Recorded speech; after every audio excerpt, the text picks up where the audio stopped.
কাছে আমি অভিযোগ করেছি উত্তরকাটি বিধানসভা কেন্দ্র সেখানে বুথ নাম্বারও বলে দিচ্ছি, সেখানে মাইক্রো অবজারভারের সই জাল করা হয়েছে। আপনার মাইক্রো অবজারভারের সই জাল করা হয়েছে এবং তিনি যে ডাউটফুল ভোটারদের রেড ফ্ল্যাগ লাগিয়ে দিয়েছিলেন তাকে গ্রিন করে দেওয়া হয়েছে। বুথ নম্বর হচ্ছে 237 রঘুরামপুর প্রাথমিক বিদ্যালয়, 238 ব্রাহ্মণ সমাজ প্রাথমিক বিদ্যালয়, 248 কালিকা কুমারী এসএসকে। এইভাবে একাধিক বুথে মাইক্রো অবজারভারের সই পর্যন্ত জাল করে তার তিনি যে ডাউটফুল ভোটারকে রেড ফ্ল্যাগ লাগিয়েছিলেন সেটাকে গ্রিন করে দিয়েছে।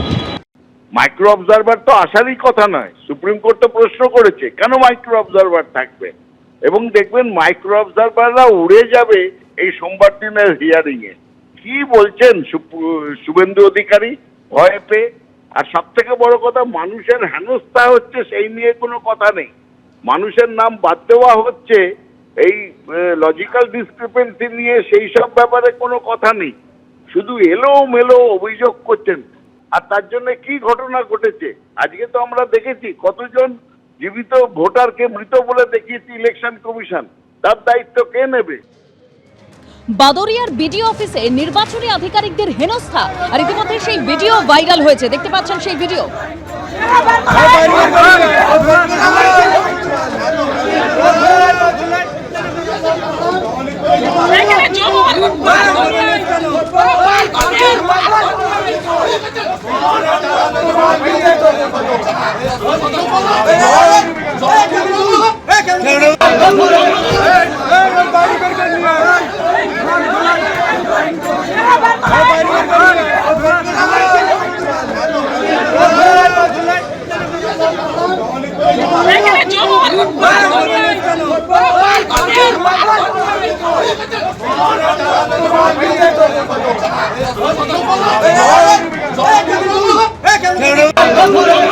বাদরিয়া বিডিও অফিসে তাণ্ডব চালিয়েছে তৃণমূল শুভেন্দু অধিকারী। তিনি ছবি পোস্ট করে এই অভিযোগ করেছেন।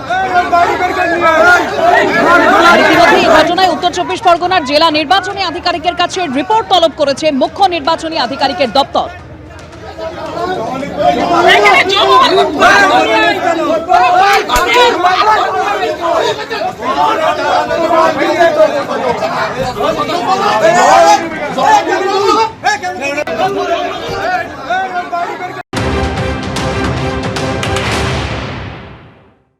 সাধারণ মানুষ তারা যদি এসআইআর এর পদ্ধতি নিয়ে বারংবার নোটিশ পাঠানো নিয়ে ক্ষিপ্ত হন, প্রতিবাদ করেন, তো তার সাথে সব বিষয় তৃণমূলকে জুড়ে দিতে হবে। মুর্শিদাবাদে তৃণমূলকে জুড়ে দিতে হবে, বাদুরিয়াতে তৃণমূলকে জুড়ে দিতে হবে, আর 5টা জায়গায় হলে তৃণমূলকে জুড়ে দিতে হবে, হিন্দু এলাকা হলে তৃণমূলকে জুড়ে দিতে হবে, মুসলমান এলাকা হলে তৃণমূলকে জুড়ে দিতে হবে, বাঙালি এলাকা হলে তৃণমূলকে জুড়তে হবে, অবাঙালি এলাকা হলে তৃণমূলকে জুড়তে হবে। এটা তো হতে পারে না। সাধারণ মানুষ বাংলার মাটিতে ক্ষিপ্ত, এটা তো শুভেন্দু অধিকারীরাও জানেন। এই যে একটা বিরক্ত, তার নিজের কাজকর্ম আছে, 4-5টা করে নোটিশ আসছে, তো তারপরে তারা যদি গিয়ে ক্ষিপ্ত হয়ে 4টা আর্গুমেন্ট হয়, সেটা দায় তৃণমূল কংগ্রেসকে নিতে হবে। অবশ্যই প্রশাসনের একটা দায় রয়েছে, প্রশাসনের সেই জায়গাগুলো সুরক্ষার দায়িত্ব রয়েছে, সেই নিয়ে অবশ্যই কথা বলা যেতে পারে। প্রশাসন অ্যাক্টিভ আছে বলেই বাংলার প্রত্যেকটা ব্লকে, প্রত্যেকটা পাড়ায় যেভাবে মানুষ ক্ষিপ্ত, তাহলে বাংলার 80,000 বুথেই এই ঘটনা ঘটতে পারত, কিন্তু সেটা ঘটছে না।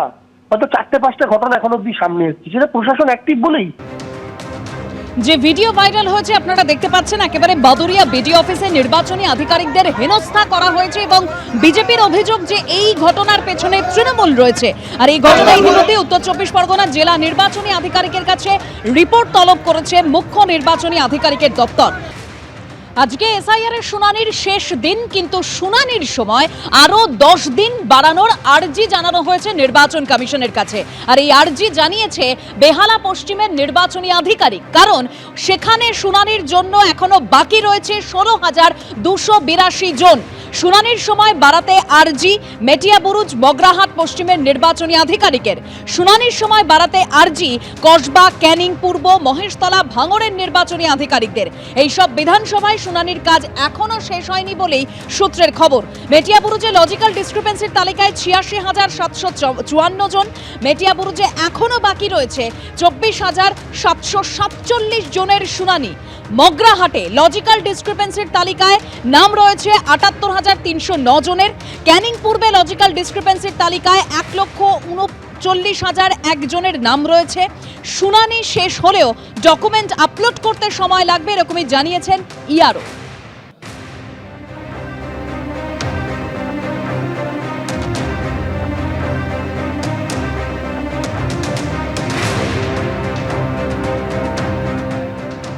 কিন্তু এখন প্রশ্ন হলো, পশ্চিমবঙ্গে 14ই ফেব্রুয়ারি কি চূড়ান্ত তালিকা প্রকাশিত হবে?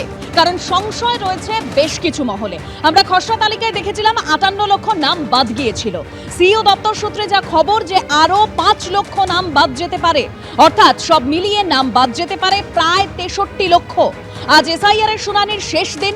শুক্রবার বিকেল পর্যন্ত প্রায় 5 লক্ষ ভোটার শুনানিতে হাজিরা দেননি বলেই সিইও দপ্তর সূত্রে খবর। আজ শেষ দিনের শুনানিতে তারা হাজিরা না দিলে তাদের নাম বাদ যাবে। তাদের ঠিকানায় নোটিশ পাঠিয়ে সে কথা জানানো হবে বলেও সিইও দপ্তর জানিয়েছে।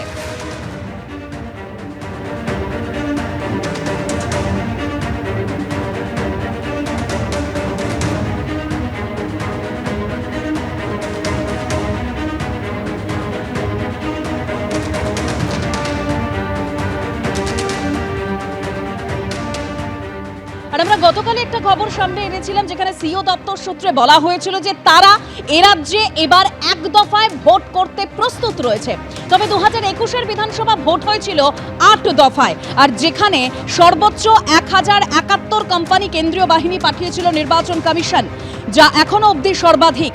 পশ্চিমবঙ্গে 2011 সালে বিধানসভা ভোট হয়েছিল 6 দফায়, 2016 সালে 6 দফায়, 2021 সালে 8 দফায় ভোট হয়েছিল পশ্চিমবঙ্গে। 2014, 2019 এবং 2024 তিনটে লোকসভা ভোটই এ রাজ্যে হয়েছে 7 দফায়।